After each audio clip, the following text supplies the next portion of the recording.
The Democratic National Committee has been hacked. Russell Brandom from The Verge is here to explain today's net neutrality decision. And now you can retweet yourself. But should you? Becky Worley joins us to talk about all this and more on Tech News Today. This is Twit. Bandwidth for Tech News Today is provided by CashFly at CACHEFLY.com.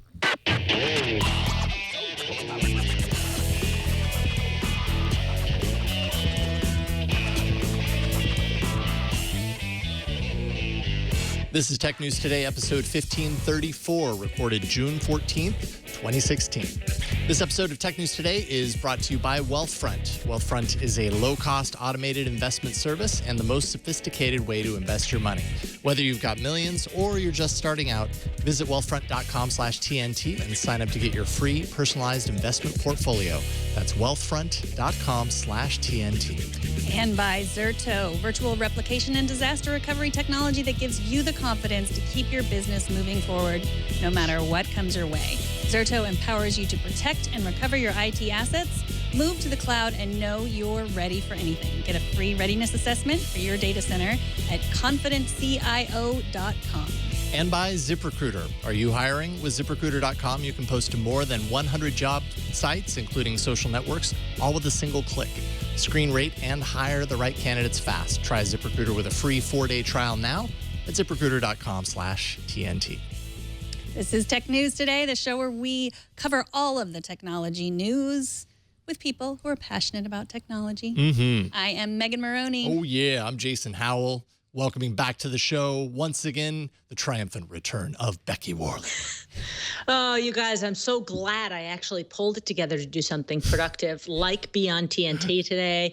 Today was the day where I drove to the gym and sat in the car for 20 minutes seriously contemplating a nap. Oh, so, man, I've been there. Have you had those? You had those, yeah. Okay, so, Did you go in? I made it in, but it was like the victory weak sauce workout of all time. So at least I'm on TNT. I'm going to do something productive today. Something's better than nothing, Becky. This morning, Right. I mean, totally related. This morning, I was at the gym. I realized I didn't have my headphones. I went home. I've been there. I put my gym clothes on, packed my bag, was in the car, had a crisis at home, and had to turn around and stop. So you one-upped both of us. Yeah. In my 20s, I was notorious for napping in the gym parking lot. So I'm glad that we are all of the same ilk. It's all about restoring your body in whatever way it takes. If you need a nap in the parking lot, that works. That does the trick. Yes. I should note that I went back to the gym, afterwards. by the way, once I See, got my that's headphones. my point. See? I used to nap and leave. You're better than me. I did not go back to the gym. All right. Now that you all know that we have gym memberships, let's get to the show. First up, security experts as well as the Democratic National Committee are confirming that Russian hackers accessed the DNC's treasure trove of secret files, email, and chat traffic, and that it's been going on for at least 1 year. Also stolen was a database devoted to oppositional research on Donald Trump, the likely Republican presidential nominee. The DNC brought in CrowdStrike. It's a cyber incident response team when they discovered the breach. And when the breach was discovered, they say that all the signs point to this being a state-sponsored hack. And kind of for what it's worth, the DNC says that most of the leaked information, at least as pertains to Donald Trump, would have been released during the campaign anyway. So it's like, yeah, no big deal. We would have put that out anyways. It doesn't matter that it got hacked. You don't look over there. Yeah, this really spoils all their proposed anti-Trump ads, though. I mean, if that gets leaked by the Russians, then there's just not going to be a lot of anticipation around that. Yeah. I think a couple of things that I found fascinating here is when information is released about a hack, it's always calculated because so often hacks are not publicized, right? So it's CrowdStrike, the security firm, that's talking about this and releasing details. It was confirmed by Debbie Wasserman of the Democratic National Committee. But, you know, when you think about previous hacks on the government, government entities have been so slow to point the finger. Think about the North Korean hack of Sony. So this is a private company that's been authorized by a political party's representatives to talk about this. And they have talked to everybody about it, and they are letting the details definitely be known. It broke, the initial break-in was last June, and then I guess it happened again late April of this year. That's when kind of light bulbs started going off and the real kind of investigation into this began. How did this happen? They say that it likely was the result of spear phishing, which basically, you know, a link looks legitimate in an email, let's say, but that link leads to some sort of malicious software or site that installs the software for monitoring and access of the data on the computer. So, see, DNC is real people just like you and me. And I mean, real people with a lot of information. I mean, this is not surprising. Here are these two, different sides busily collecting tons of information. Like, they have the smartest people looking for any dirt on either side. And of course, the Russians are going to want that and, work hard to get it. It's sort of a sad state of affairs, I think, but not a surprising one, sadly. CrowdStrike said that two different groups that may, but probably weren't working together, accessed the information. They have these weird code names for them. Fancy Bear is what they call Fancy Bear. That's affiliated, they think, with the GRU, which is Russia's military intelligence service. And then the other entity that broke in is called Cozy Bear. They're less certain about the identity of who this codenamed entity is, but they think it's probably the FSB, Russia's Federal Security Service. And Cozy Bear is the one that's been allegedly hacked the White House, the State Department, the U.S. Joint Chiefs of Staff, and a bunch of companies. And, Megan, you raised the question that, of course, they're going to want to have a lot of information about anyone who could potentially be the president of the United States. Trump, they probably have, these entities, these Russian state entities probably have less information about him because he hasn't been a known politician. And yet, he and Putin have a very strange mutual respect. For one thing, Trump said that Putin called him a genius. That has been somewhat debunked because it was maybe a translation error when the Donald heard it at first. According to a translation by Russia Insider, Putin said Trump is a very colorful person, talented without any doubt. And then he goes on to say, but it's not our affair to determine his worthiness. That's up to the United States voters. Then this. So, Yeah, and I think to your point, that was exactly what I thought when I was kind of reading through this too. Is like, these are high-profile targets, really hard, and actually you both at this point, really hard to believe that this doesn't happen all the time. You just don't hear about it. Most of the time, I'm sure these things happen, and they just happen behind the scenes. Maybe they don't even realize that it's happened, but I'm sure a lot of this data gets leaked out in one way or another, and the hackers are just kind of smarter than the rest and are able to get it and move on. And that's what espionage is all about. Right. Do you think that they targeted attacks like this on the RNC? Yes. I would guess so, but I mean, yeah. I think so. I mean, they're just, I would if I were a Russian spy. I'm not a Russian spy, by the way, as far as I know. I share an office with her. I've never heard her speak Russian. But I would look at both sides. I mean, they're both trying to come up with this dossier of things they can hold against the other person. And so whoever is elected, then they'll be able to use that in the future. I mean, I have all of my experience of this comes from watching House of Cards. And, there are some people in there whose job is really to dig pretty deep and find the worst stuff. Well, and how about a little history here, too? Barack Obama and John McCain were hacked by the Chinese government in the 2008 campaign. This was only really kind of surfaced in, I guess, 2013 was when the news broke on that.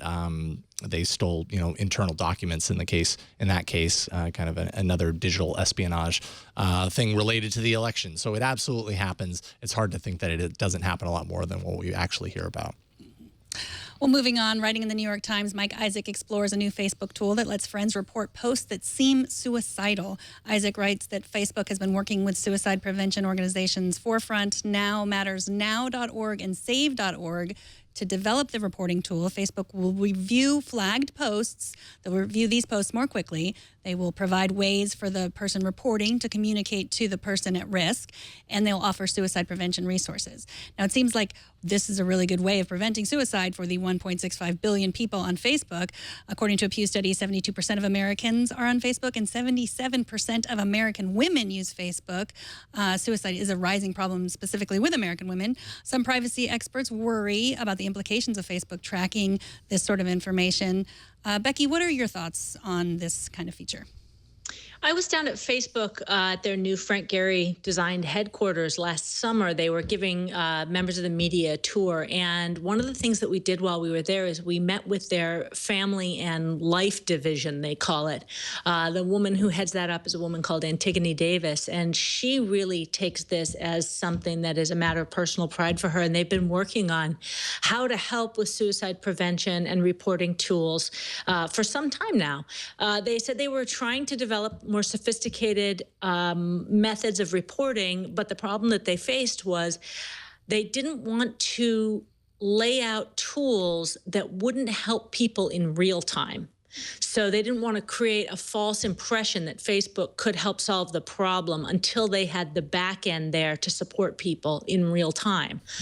So if you go now onto their reporting page, you will see that it does say if you feel that someone is suicidal, you need to call the police right away. And there have been stories on Facebook in the past of people who've sensed that Facebook posts felt like goodbye notes, and they've called the police, and there have been interventions that have been successful. Mm-hmm. But what I really learned about this problem on Facebook is that people really don't know what to do, and they don't have good instincts, or they don't know how to trust their instincts when they think that someone is leaning towards self-harm.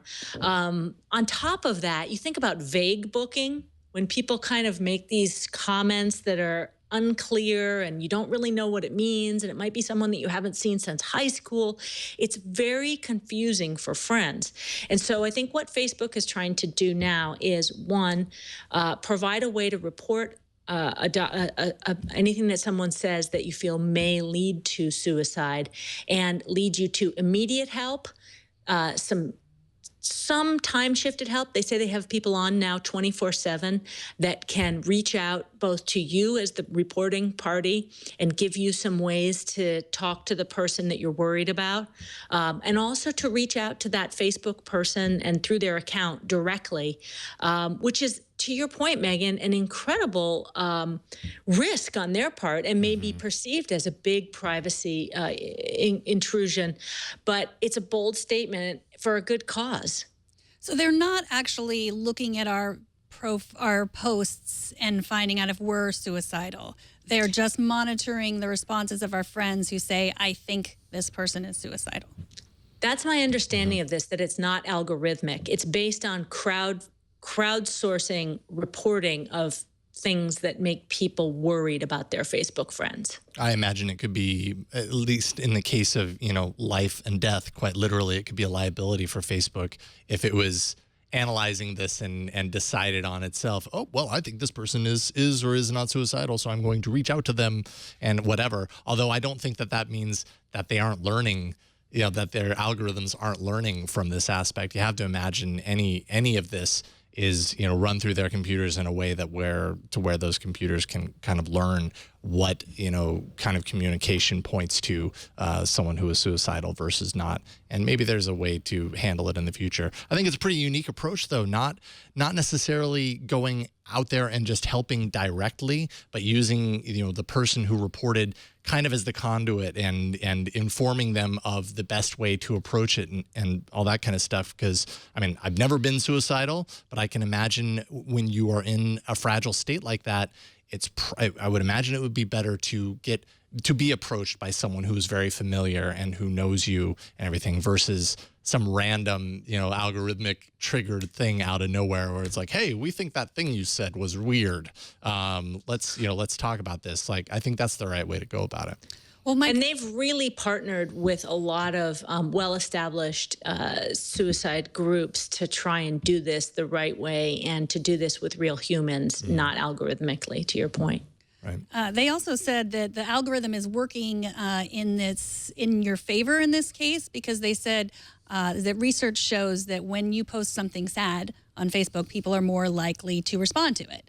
And so then as you respond, the things that you respond more often to, the people that you respond more often to, will then show up in your timeline more often. So if I'm constantly saying, I am sad, I'm depressed, and then people are saying, like, I hope you feel better, or sending me emojis, then if I were to say, I think I'm going to take my life, I would probably show up higher in other people's algorithmic feed. And it's a weird thing to think about, but it is interesting too. I mean, it's one of these things that there are so many people on Facebook using it every day that I'm glad that there's something like this here, even though everyone is not going to like it. Well, yeah, I was just going to say, I mean, between this and Safety Check, and just the sheer number of users that Facebook has, they have an incredible kind of architecture for emergencies right now, and I'm sure that that's going to continue to grow just based on those numbers alone. I feel so ignorant to all the tools that Facebook is actually providing. I mean, just in researching this story, I dug into how would you actually flag something? And, I realized I've never flagged a comment on Facebook. I've never flagged a post and said, I don't know. I mean, not just in something that's suicidal, but something that I found offensive or anything in that realm. And realizing it was kind of an education to go through it. And you don't actually have to, just by hitting that button, flag this comment, flag this post. I actually learned a lot about some of the tools that are there that I hadn't even thought about before. Shifting gears, definitely. OnePlus as a company has had a lot of tricks up its sleeve, to say the least, when it comes to rolling out new products, from a referral-based invite system to contests that ultimately, I think, in some ways damage their reputation instead of actually promoting the product.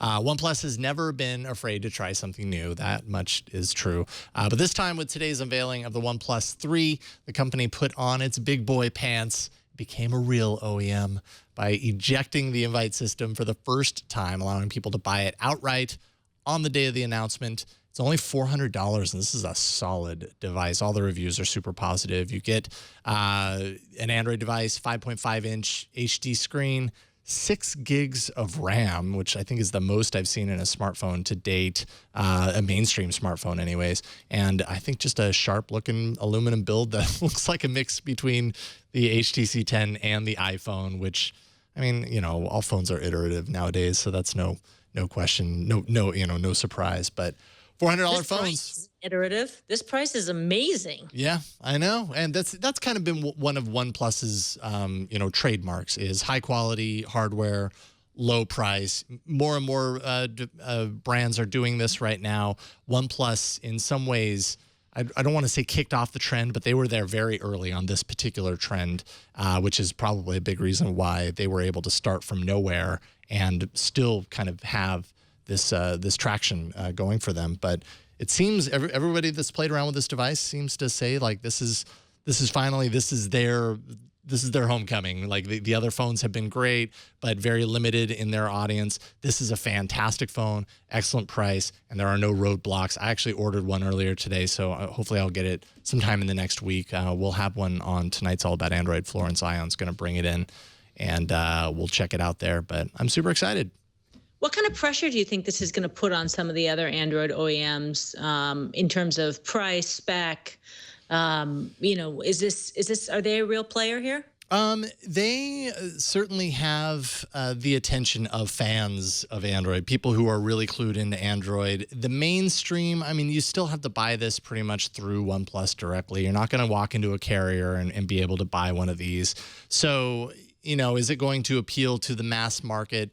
Most in the mass market probably aren't even going to know it exists. But what kind of pressure does that, apply to kind of the bigger OEMs? I think the market pressure in general, is what applies more of that pressure on companies like Samsung, companies, like HTC or whatever, the bigger players, to offer better devices for lower costs. I mean, more and more we're seeing all these Android devices come out by manufacturers like OnePlus and Huawei and a lot of Chinese manufacturers that are creating these incredibly designed, really nice, high quality body, build, all that kind of stuff for like $300-400, and just the more that happens, the more people's kind of brains are reprogrammed to think that this is all that you have to spend if you want to pay outright for a device like this.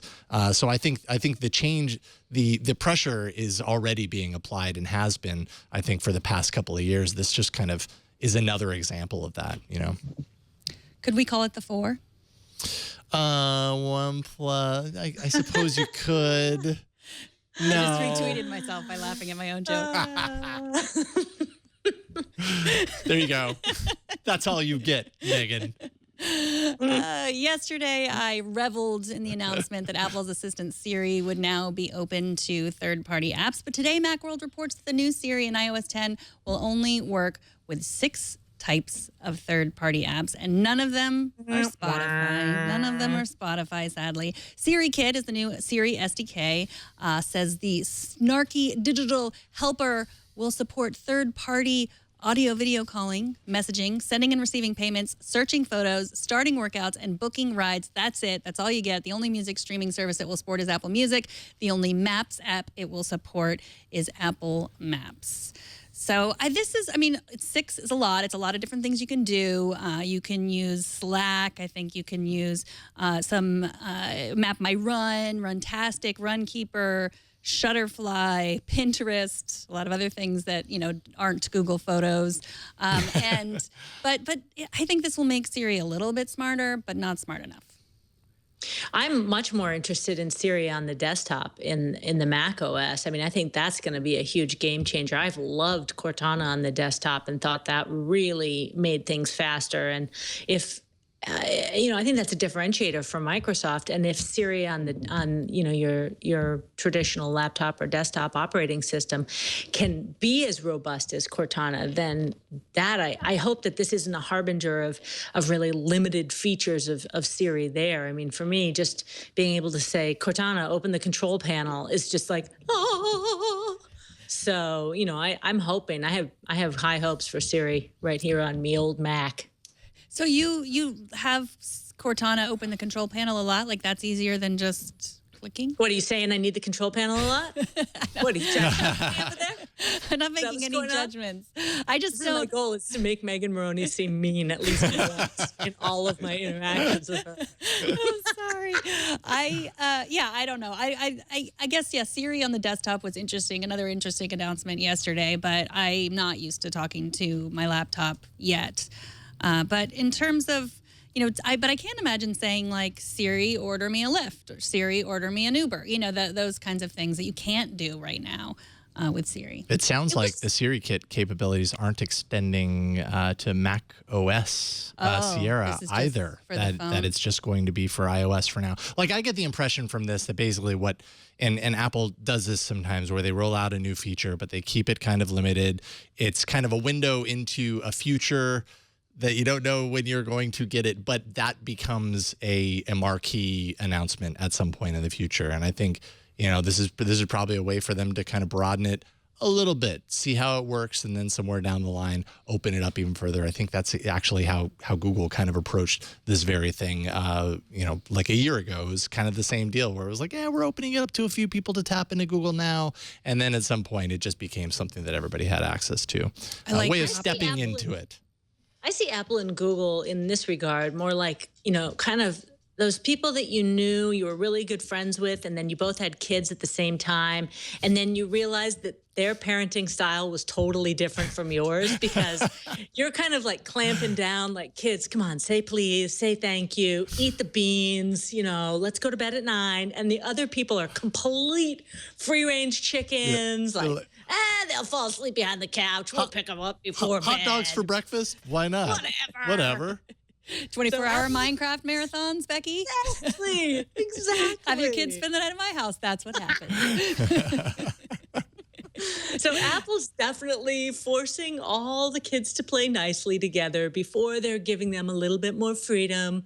With reward comes responsibility. But Google's just like, Lord of the Flies. Yeah, that's pretty much it in a nutshell, actually, Becky. I think you nailed it. I'm impressed with both of your optimism because I don't think that Apple has any intention of opening this up beyond that. I mean, they just want everyone just to come to them, and Google doesn't. they want everyone's information to come to them. Yeah, fair enough. But Apple can, as eventually shamed. I think back of the time that I accidentally ambushed Steve Jobs and asked him when they were going to open up FaceTime. And he was like, I never said that. I never said that.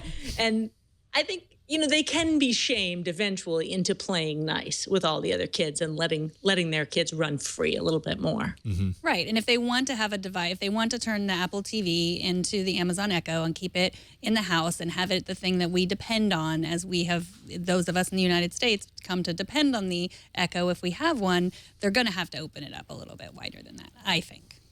Agreed. And another quick story, we missed this yesterday, that in iOS 10, you will now be able to remove more apps on your iPhone, even those annoying ones like Tips, those apps that just, when you pressed on the button and all of them started to shake, and then they got the X's, and then you said, I want to delete that, but you got no X. You can remove some. Not all. You still can't remove all of them. You'll still be stuck with Safari, iMessage, and a few others. Like Camera and whatever, right? Yeah, the ones that you can't remove. Mm-hmm, the ones that you can't remove. I think there's the list that you can remove right there. So, right. And then a few that you still can't. Mm-hmm. All right, then. Coming up next, probably the biggest win for net neutrality happened today. We're going to talk all about it. But first, let's take a minute to thank Wealthfront, the sponsor of this episode. You invest for the long term, for you, for your family's financial health. But trying to do all of that yourself, especially do it the right way, is time-consuming. It's complex. It's not easy. Luckily, there's Wealthfront. Traditional advisors charge huge fees, between 1% to 3% of what they manage. With Wealthfront, you pay 1/4% a year. That's 25 basis points, 0 commissions, no hidden fees. That's less than $5 a month to invest a $30,000 account. There are no additional charges for any of Wealthfront's services. With Wealthfront's new portfolio review, you can actually see if your portfolio is at risk, how diversified your investments are, what you're losing to fees, even minimize your taxes. You can get started investing today, starting at $500. It only takes a few minutes to sign up. You go to wealthfront.com, and it goes right to work for you. It monitors all of your portfolios around the clock, takes action as soon as an opportunity arises. Wealthfront is transparent. It's accessible. You can view and track all your accounts in one single place. And now Wealthfront can track both your Wealthfront and non-Wealthfront bank and brokerage accounts that they'll provide in a summary of all your assets. You can also see every trade that Wealthfront makes on your behalf in your dashboard and on your desktop or with their mobile app. Wealthfront's process is based on Nobel Prize-winning academic research and the best investment practices. We've heard from many Twit fans who've used Wealthfront and love how they can diversify their portfolios and buy stocks from in-demand companies that we talk about all the time: Apple, Amazon, Facebook, all commission-free. Wealthfront manages almost $3 billion in client assets, and it's growing rapidly every day. So what are you waiting for? You should check it out for yourself. Invest in your future right now with Wealthfront. Visit wealthfront.com/TNT to sign up and get your free personalized investment portfolio. You'll see the customized allocation that they recommend for your profile. And just for Twit listeners, if you sign up to invest, Wealthfront will manage your first $15,000 entirely free of charge for life. Join the many Twit fans who have seen huge success with Wealthfront and claim your offer today. That's wealthfront.com/TNT. And we thank Wealthfront for their support of Tech News Today. So today's a big day for net neutrality, I would say. And joining us to talk all about why is Russell Brandom from The Verge. How's it going, Russell? Great. Thanks for having me. Absolutely. It's great to get you on today. So I guess first things first, tell us a little bit about today's decision in the Federal Appeals Court. Yeah, so the big news, which people will probably remember, is the FCC classified the internet as a Title II service, which is a fancy way of saying it's net neutrality. They're going to, prevent carriers from sort of interfering with traffic in transit the same way they do for sort of telephones. And so that was a big deal. And I think a lot of the people who weren't happy about it, particularly cable companies, immediately said, well, no, you don't have the legal authority to do this. Because, every previous FCC effort in this direction, they had gone to the Federal Appeals Court, and the Federal Appeals Court had said, no, that doesn't make any legal sense. You can't do that. And this time, they didn't say that. It was sort of the most ambitious push. They had been sort of not eating the whole cake legally. And this time they said, okay, we're going to do Title II. And after this 20-year fight, and they won the legal decision that was the hurdle they kept not being able to get over. So it's a big, I think net neutrality fans are breathing a huge sigh of relief today. On the other side, it's not a complete end slate victory, because AT&T's comment was, AT&T being on the cable company side, said, well, we always expected this to be settled by the Supreme Court. So we can anticipate this going to the Supreme Court in the future. But for now, things are looking pretty good for net neutrality. Whatever. No big deal. Doesn't hurt us. Doesn't affect us. We knew we were going to Supreme Court anyway, so whatever. Yeah, no big deal. That's basically exactly how they said it. Yes. That's how it went down. So, let's flip kind of the outcome a little bit and just kind of, talk about what we would be seeing now if the outcome had happened in the other direction. What would we be talking about at this point? Yeah, I mean, there are a lot of ways that the Federal Circuit could have limited the ruling without completely throwing it out. One of the things that surprised a lot of people in the initial announcement was that wireless carriers are also included in this. Mm-hmm. So that, if Verizon Wireless wants to start slipping ads into my data stream, or they want to charge me more if I'm going to the wrong websites, that's also included. They're not allowed to do that under this order. And it was sort of, a lot of people were surprised that the ruling went that far. But one of the interesting things that happened in arguments during the case is one of the judges said, wait, so if I'm watching a YouTube video on my phone at one end of my house and I have Wi-Fi, and then I walk to the other end of my house and the Wi-Fi doesn't reach and I go onto 4G, but I keep watching the same video, are we really going to use a different set of laws for one end of my house than the other, even though I can't even tell that there was any difference in what happened? And I think that, that argument ended up winning, but it's easy to imagine, that not happening and sort of wireless service diverging in this whole other direction from, wired internet. So what they're saying is we should treat wireless service the same as the cable companies? Yeah, and all of it the same as the telephone. So it's all going to be sort of a level playing field, common carrier status of, it's the tubes are going to stay dumb, as they say. Dumb tubes, smart data. I mean, I think that's interesting because that's the way most people see it. That's definitely the way the next generation sees it. I mean, They don't really see the difference. Go ahead, Becky. Oh, I was just going to ask Russell kind of on a sidebar here, which is, this may or may not go up to the Supreme Court. It's their choice to take this. So this may be the final ruling here. But if it does, we're in a 4-4 split right now with 8 judges. This issue has been so politicized. It's been called Obamacare for the web. Yeah. How do you see this in terms of where it's going to fall along party lines, especially when this really feels like a consumer issue, where it's sort of the consumer versus big business, and we're seeing Joe Sixpack kind of kicking the Republican Party in the jimmy as they're opting for Trump. How's this gonna play out? I mean, it is the 4-4 split. I think will be. Some people have speculated that, well, actually, we might see some Republicans come over. I mean, I think the relevant issue is it's sort of a regulatory power versus corporate power. Like, does Verizon have the right to distinguish between data that is on the, fiber optic cable that's owned by Verizon? And I think a lot of sort of from, I guess, the libertarian jurisprudence tradition, people would say, well, yeah, why does the FCC suddenly have a say over what these cable companies do on the cable that they own? And I think that's, without reading tea leaves, I think that's probably an argument that Justice Scalia would have found, convincing. But now we're in this 4-4 split. And maybe some of the less reliably, I think the judges, I wouldn't even say conservative liberal, but the judges who are less sort of staunch defenders of sort of corporate rights over corporate property. But yeah, I mean, I think I don't see any of the 4, traditionally Democratic justices moving over. And I think I don't know. It's tough. I'm not as good at reading the Supreme Court tea leaves, but I do think at the very least we'd be looking at a 4-4 split. And it may well be that the Supreme Court just lets this stand.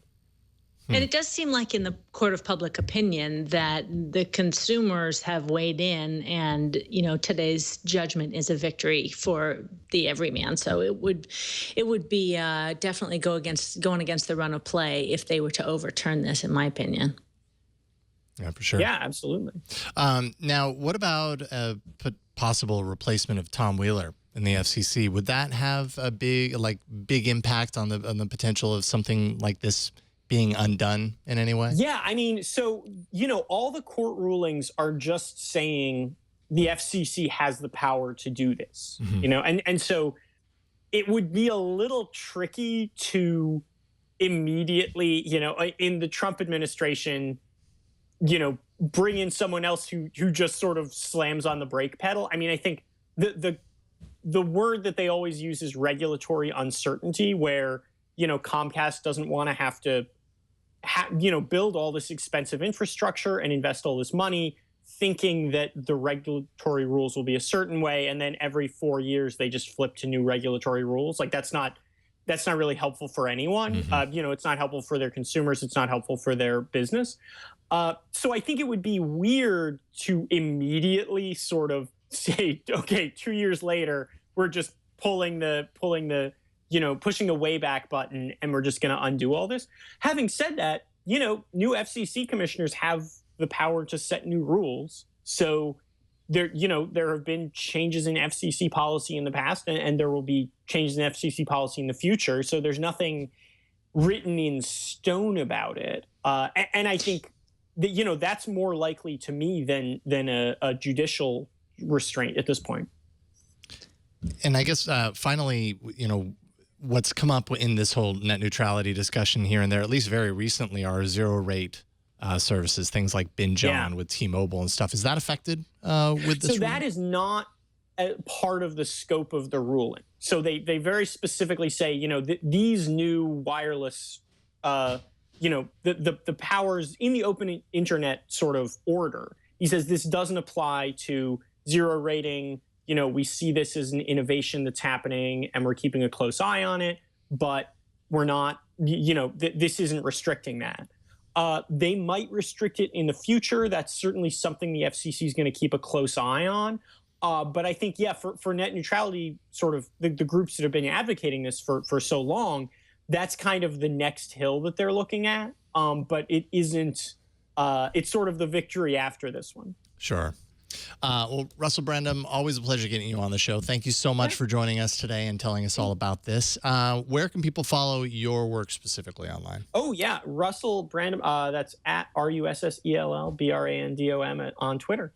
Excellent. And TheVerge.com for all of his excellent stories. Thank you again, Russell. Thanks, Russell. Thanks for having me. All right. Have a good night.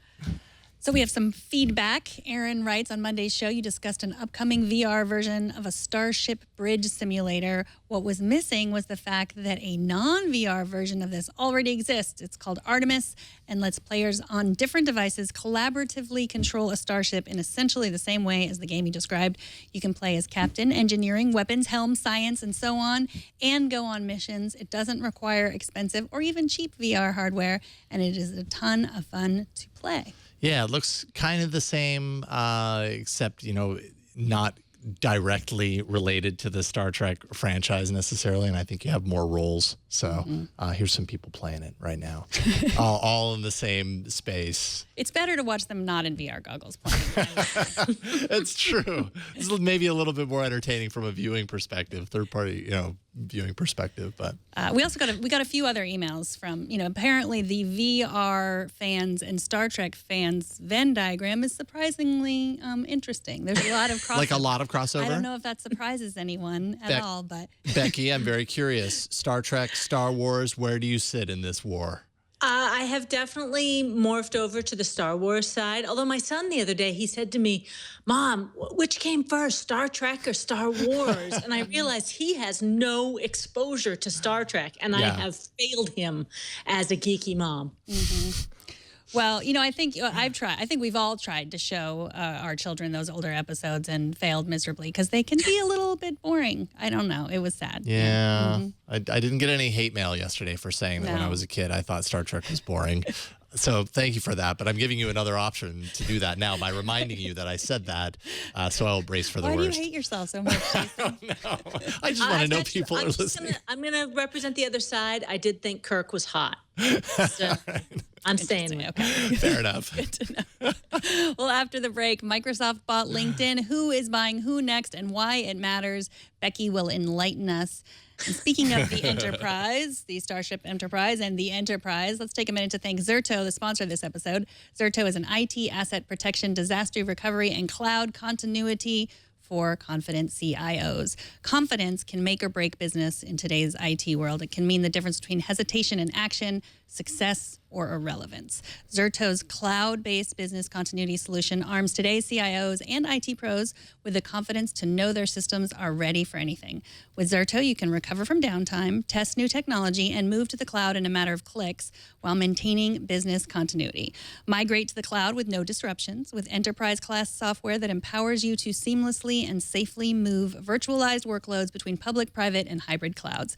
Recover from any disruption with checkpoints every few seconds. Protect and recover files, VMs, and applications from any point in time. See for yourself how Zerto simplifies your data replication and disaster recovery, plus get a free readiness assessment for your data center at confidentcio.com. That's confidentcio.com, and we thank Zerto for their support. So yesterday we speculated on the importance of Microsoft's purchase of LinkedIn. After doing a little more reading about it last night, I realized there is a lot more to learn from this acquisition. Becky, you've been looking into LinkedIn, Twitter, Uber, and others in relation to what's happening right now in the VC world. What can you tell us? Well, sometimes on the show, I like to do what we call a deep dive. This is more of a thought journey that doesn't necessarily have a destination. I'm not really selling it here, but it's like a thought enterprise. I'm on your thought journey. Let's all go on a thought journey. Thought journey. I'm not interested in giving you the investment speak as to what's going on in the markets. That's not interesting to me and probably not to our viewers. But investment means an expansion in the tech world, which can often lead to innovation. And when you see a shrinking of the capital that's being put into those emerging companies, it can often mean a contraction in the innovation that's happening. So I think it's worth just taking a look at this for a quick second. So we see the LinkedIn purchase. Microsoft bought them for $26 billion, a 50% premium on the stock. I'm not exactly sure why they thought they had to do such a premium, but whatever. LinkedIn stock owners or shareholders are very happy. So another development. Uber today announces they want to borrow $2 billion in leveraged loans from Barclays and some of the other banks that they're calling on. Now, these leveraged loans mean high risk, high interest rate. And we're talking about a company, Uber, that already has $12.5 billion in investment already, according to TechCrunch. So why would their burn rate be so high? CEO Travis Kalanick, I don't even know how to say his name, Kalanick? Kalanick. It kind of rhymes with colonic. I won't go there. It does. You went there. You did. It's just my filter is not on all. Apologies. I'm probably going to have to interview him someday, and I'll try to do that little back. He said they're making money in the developed world, but they're losing massive amounts of money, $1 billion a year that they're losing in China alone. So they are burning money out the tailpipes of all the cars that are working for Uber. So there's the Uber story. They need cash. Paul Kudrowski, he's a really interesting analyst. He said today, Twitter is not going to make it out of 2016 as a standalone company. It is a primo acquisition target. I'm not going to even get into Yahoo. That's a whole nother show. So that's almost irrelevant here. Yelp reportedly exploring a sale last year. Zynga and Groupon, acquisition targets. So what's going on here? First off, we have big companies like Microsoft with a lot of cash. Microsoft has reportedly $117 billion in cash they can use for acquisitions. Apple has $234 billion. Google $79 billion. Cisco 65 billion, and they are waiting for all of the dust to settle and to buy some of these companies and incorporate them into what they're already doing. Now, that incorporation can often lead to a real contraction in the innovation, because what they're really trying to do once they're incorporated into another bigger company is become a part of that corporate culture. So we're going to see a lot of these acquisition targets. It's not a time of big growth in there. That may happen later on down the line just by the fact that they survived, even if they are folded into other companies. So there's sort of a turn down in the innovation that we're going to see in all these acquisition targets. Then there's something really interesting happening for smaller companies. I was talking with a VC this weekend. He was telling me about something called ratcheting. Have you guys ever heard of ratcheting? No. Well, basically the idea is, so if you're an investor, I'm Googling it. You're gonna go find out about ratcheting.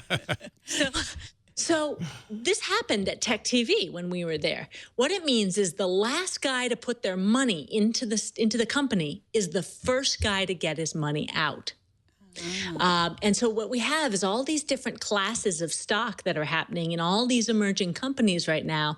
The VCs can feel the contraction happening, and they're starting to ratchet. So anytime a company is making a deal right now to get money and to innovate in new ways and spend that money on new technology, that money is coming at an extreme cost to them and to their early stage investors. So we are really seeing a long-term contraction starting to happen in a lot of this investment. And the big question is, like, why should you care? One, if you're a tech fan, you want to see innovation. Innovation comes a lot of times from money, or at least the proliferation of innovation in sort of the greater world at large. Secondly, I have to admit to a bit of schadenfreude here, because do you guys think that all of this investing is kind of rigged, like the greater markets and certainly all of these emerging tech companies? I mean, is anybody coming up to you asking if you want in? Not yet. Yeah, it does feel rigged. Absolutely. Yeah. And so I kind of feel like right now, you could not give me enough money to want to be involved in this play right now. It feels risky, and it feels like there's going to be a lot of people who lose a lot of money and get burned in the near future. I don't mean to be such a bear, but it just does seems really touchy for people who are trying to get money right now. And what we're really talking about is a contraction. I mean, we saw Mary Meeker talking in her slides about a global contraction. And then when you see innovation contracting at the same time, that's something to pay attention to as a fan of technology. So, this has been my thought journey, is be prepared for a little bit of innovation slowdown when it comes to big investments in emerging companies. Well, you would hope, and this seems like more an optimistic idea, that with lack of money would come more innovation. You have to work harder to get the money. You have be to more creative with what you have. Right. Like if you think about all the money floating around in the early 2000s, like before the dot-com boom, it was just floating around. So people were like, let's just do whatever and not think about it. There wasn't a lot of innovation, I would say. Well, you make such a good point, because at a certain point, do you feel like the valley gets too rich for its own good, and therefore the scrappiness and the awareness of real issues kind of evaporates? I mean, I was saying that we had a pets.com moment a couple months ago when I was researching WeFuel. It's a company that delivers gas to your car. Like the disruption of problems that aren't really problems. You guys were talking about it on the show the other day, like, how hard is it to flip the light switch on? Do we need this to be an ecosystem?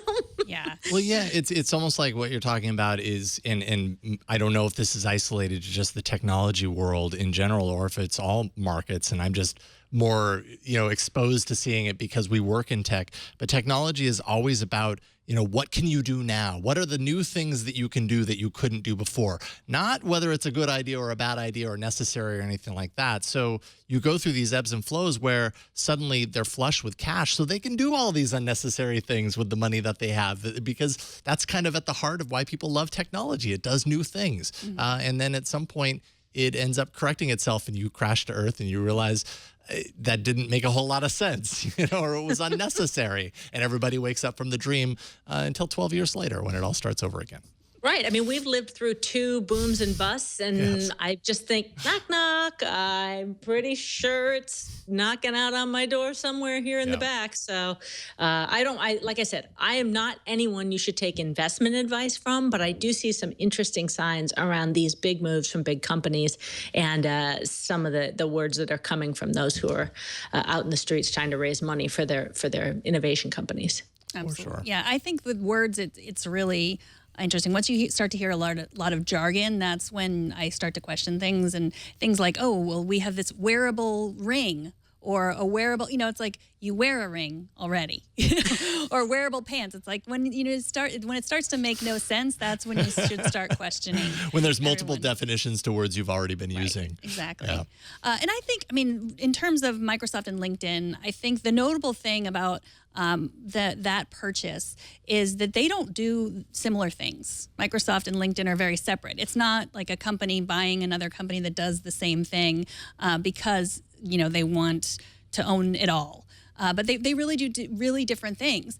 And, Kurt Wagner in Recode wrote a piece about, well, if Microsoft can buy LinkedIn, then someone can buy Twitter. And I thought a lot about that. And I thought LinkedIn is very different than Twitter, especially in terms of connections. The connections that you see on LinkedIn are very important connections. They're work connections. We talked a little bit about this yesterday, but they're real. Whereas the connections you see on Twitter, I think, are not as real. I think there's not as much order. It's not in the enterprise. It's a lot of people who are friends, or they follow Beyonce, or they, it has real use because of buying things and selling to people. But in terms of just the social, the work graph that LinkedIn has, I think this purchase just made me really think, oh, okay, I get it. Microsoft absolutely knows what they're doing. You're making such a good point, because it's not like Facebook buying Instagram, where they're going for a different segment of the market in a similar set of actual actions that the social networks both play. You're talking about complementary services. And Microsoft buying LinkedIn makes a lot of sense when you think about it's a different way to serve the same audience that's the professional audience. Mm-hmm. And therefore, everybody wants Google to buy Twitter, but I don't think that's the right call, because Twitter is actually the ultimate second screen. And Twitter is a perfect acquisition partner for a big content company or a big media company, because it's a way to leverage all of that cross promotion that happens natively in the second screen environment, and it's all about live. So that's a tough sell, because it's hard to monetize that for a big media company, but that's where I see the corollary and the complementary services for the same audience. Google, I'm not sure they need them. Yeah, I would agree with that. Fascinating stuff. I love it when you take a deep dive on this stuff. So thank you. Or a thought journey. Yeah. Sorry. We got to replace that. We got to rename the topic now to Becky's thought journey. Well, it's a deep dive when I actually have some sort of conclusion to my hypothesis. Today, it's like, do I tell my dad to sell or hold? I don't know. Today, it's like you just put a globe on the middle of the table and left it spinning there the entire episode and didn't say a single word about it. Whoa. Anyways, TNT's fan of the day is at Gerald Villani on Twitter, who says, on my pontoon at Portage Lakes near Akron, Ohio, or is it Portage? I don't know. But anyway. Portage. Portage. I like Portage. It elevates the lake a little bit. This is how he watches TNT. In the middle of a lake. That happens. This just happened right here, and I never thought I'd see the day. Show us how you watch or listen to TNT on a pontoon boat. Just record a video or take a picture of yourself or your setup. Post it on Instagram, Google+, Twitter, or Facebook. Use the hashtag HowIWatchTNT, and we will find it. All right, up next. I was checking out Gerald's Twitter feed, and he was one of those people who was thanking Microsoft for that 50% increase in the LinkedIn share price. So Gerald, you should thank Microsoft. I think you can upgrade your boat now. I was going to say, yes, congratulations, apparently, are in order for you. A fleet of pontoons for Gerald. All of them listening to Tech News Today in synchronicity. All right, up next, what do you do on Twitter when you think that thing you said was, so funny that everyone has to have another chance at seeing it? We'll tell you. But first, let's take a minute to thank ZipRecruiter, the sponsor of this episode. Are you hiring? Do you happen to know where to post your job to find all of the awesome candidates that happen to be out there on the internet? There's tons of them. Posting jobs in one single place is not enough to find those candidates, especially if you're looking for quality. If you want to find the perfect hire, you need to post your job on all of the top job sites. And with ZipRecruiter, you can do that. They make it easy. With ZipRecruiter.com, you can post to more than 100 job boards. That's including social media networks like Facebook, Twitter, and Google+, all with a single click. You just post one time. That's all it takes. And you're going to watch all those candidates roll into ZipRecruiter's easy-to-use interface. They make it super easy for you to kind of filter through them and see your options. You can search by skills, location, work experience, and more. ZipRecruiter's advanced matching technology delivers the most relevant candidates based on your specific criteria for what you're looking for. ZipRecruiter offers optimized pages that are going to look great on any screen, whatever screen you happen to be using at the time. You can add their unique mobile apply process for more visitors and more applicants to open up the field. And you can find candidates in any city or industry, and that's nationwide. No more juggling emails. No one wants to do that. No more handling the calls to your office. You can add multiple users to your account so you can have some help managing all of these options you're going to get. Find out today why ZipRecruiter has been used by over 800,000 businesses and is trusted by hundreds of Fortune 500 companies. Whether you're hiring now or you plan to hire in the near future, you want to check out their blog for recruiting tips and hiring resources. Lots of information there to dive into. Right now, you can try ZipRecruiter for free by going to ZipRecruiter.com/TNT. You can access millions of resumes on ZipRecruiter with thousands of new ones that are added every single day. ZipRecruiter is the fastest way to hire great people. So check it out for yourself. Go to ZipRecruiter.com/TNT. And we thank ZipRecruiter for their support of Tech News Today. Guys, I have to jump in here very quickly because as we've just completed my thought journey, Yes. while we've been on the air, TechCrunch reported that Bed Bath & Beyond just acquired One Kings Lane, the e-commerce site. I mean, I just have a feeling they're going to start dropping like dominoes. So that little moment of breaking news, you know, I just got to have a little bit of newsiness to jump in there. So I love it. I love breaking. when there's news that's breaking that we can throw in there. So who's going to buy Twitter then? Verizon? Well, you said a media company. I Comcast? think that's interesting. Are you talking about like, do you have some inside info? I don't have any info. I just see them as the second screen. So, you know. Yeah. That's true. But Twitter has got, you know, they're trying to figure it out, aren't they? I mean, we've talked about that too, that like being able to watch things directly from Twitter would be something that people would find useful. And they have deals with NFL and it makes sense. Speaking of Twitter, the most important thing you can do with Twitter right now is retweet yourself. Oh, yeah. If you're not on Twitter, retweeting. You used to only be able to retweet other people. It was like, oh, Jason said something interesting. I'm going to retweet it so everyone could see. So it shows up in your followers' timeline. But now you can retweet your own tweet. But my big question today is, should you? Because I feel like retweeting yourself is just saying, basically, it's saying, I told you so. It's kind of like laughing at your own jokes. Yeah, that's what it is. I am so awesome. Yeah, I told you so, or just laughing. Remember when I said this funny thing? And I get it because so many people, follow so many people and you miss stuff. You just don't see it all. We don't, Twitter's not in an algorithm yet. And so you miss a lot of the things that you don't miss maybe on other social networks. But I just think it's a silly thing. And I'm just wondering if it just points to the fact that all of us are narcissists at heart. Well, I'm also trying to find the use case. And I posted this on Twitter asking people what the use case would be because I didn't understand why you couldn't just post a link to a previous tweet to show it as it had having existed in time. So that's the I told you so. See, back in January, I said Microsoft was going to buy LinkedIn. But, there are a couple of people had some good points. One person said that, it's easier in mobile if you actually retweet it completely. And when you do try and retweet, you can add a comment so that you can sort of place context around it. That was Woozle316 who said that.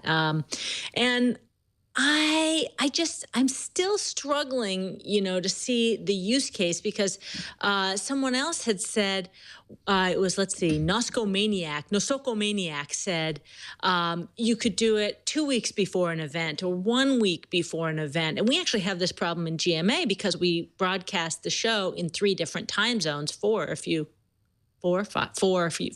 include Hawaii and Alaska. So, anything that was salient at 7:30 a.m. Eastern suddenly needs to be retweeted again. But you have scheduled tweets that you can do for that. So I don't quite get it. It just kind of occurred to me, primarily because on All About Android, we have kind of a voting aspect of the show, and we're kind of like trying to find what the best platform is for that. That could be kind of handy, at least on Twitter, right? You've got the voting kind of capability built into it. You start a poll. Maybe you still want to get more action on that poll. Instead of having to post another poll, you retweet your original tweet with a poll. I don't know. I'm trying to think of like reasons that you would do this that aren't just totally filled with, see that cool thing I said back there? Yeah, here it is again. You may have missed it. I want to make sure you see it, okay? Like there's got to be other reasons than just that. So if you reply to a poll, that would be a way also to, like if you replied to your own poll saying like, hey, you got 5 more minutes to vote, that would be... then but would it put that poll in for everyone to see again versus a retweet, which is like, here it is again. See, isn't that cool? Right. Well, it's one of those reasons why I think Twitter is... It's a pretty isolated example, by the way. Yes, but I think it's one of the reasons Twitter is not something that people really want to, big companies want to buy because it's confusing. Right. Yeah, that's a prime example. Like really trying to figure out why you would want to do this other than being a total narcissist is the reason why people have a hard time understanding exactly what Twitter is all about. Kind of reminds me of like Time Hop, like going back in time, except you do it and everybody else has to see it. It's not just done for your own benefit. So there you go. Got to be useful to somebody. Right. Well, this is our question of the day. We've been doing question of the day. It's been going well, so we want to hear from you. You can respond to Becky's tweet. I'll check those. And each time you respond, it's like sort of like retweeting her tweet because it appears again. You can respond to that or email us at tnt@twit.tv and tell us if you have a use case for retweeting yourself. Or just your thoughts on whether retweeting yourself just points to the fact that we all just love to hear ourselves talk on the internet. Which is true. Well, Becky, thank you so much. Your thought journeys, your insight into the news, always lovely. Anything that we should be watching out that you're working on right now? Just head on over to Twitter. Do me a favor. Follow me at @Worley. I promise not to retweet myself too much. But, it's so funny, right? Like in the media world, your Twitter followers are sort of part of your resume these days. Mm-hmm. So, I don't need a Patreon. I don't need a pledge. Just follow Worley. Do a girl a favor. Yeah, and you know what you'll get in the process? Not only will you be doing Becky a favor, you'll get thoughtful thought journey commentary every day on your Twitter feed. So and cute things my kids occasionally say, like my daughter yesterday asking if she could open up my computer and use microscopic Word. That's good. Very small font. Yes. That is good. Microsoft is very sad that you haven't taught her that word yet, but... I think what she's trying to do is do a document in all 6-point font. That's exactly what she was asking. Makes sense. Smart girl. Microscopic Word. Thank you, Becky. Yeah, thanks guys. Becky. Always a pleasure. All right, tomorrow's guest will be Scott Hanselman, and we look forward to having him on, not just as a guest as we have in the past, but for the full episode. TNT records live every Monday through Friday at 4 p.m. Pacific, 7 p.m. Eastern, 12 a.m. UTC at twit.tv/live. You can be part of the show by emailing us, tnt@twit.tv. You can leave us a short voicemail, 260-TNT-SHOW, and find us on Twitter. We're at Tech News Today TV. If you have an Android phone, you can find us on Google Play Music now. iPhone users can find us on the podcast app on your iPhone. You can find us on Chromecast, Apple TV, so much more. Find all the ways to subscribe at twit.tv/TNT. And you can tweet at me. I'm at Megan Morrone. And I'm at Jason Howell. Thanks to our technical director, Kara Cole, and Burke, running the words, and everybody who helps us do the show every single day. Thanks to you for talking tech with us. We'll see you all tomorrow. Bye, everyone.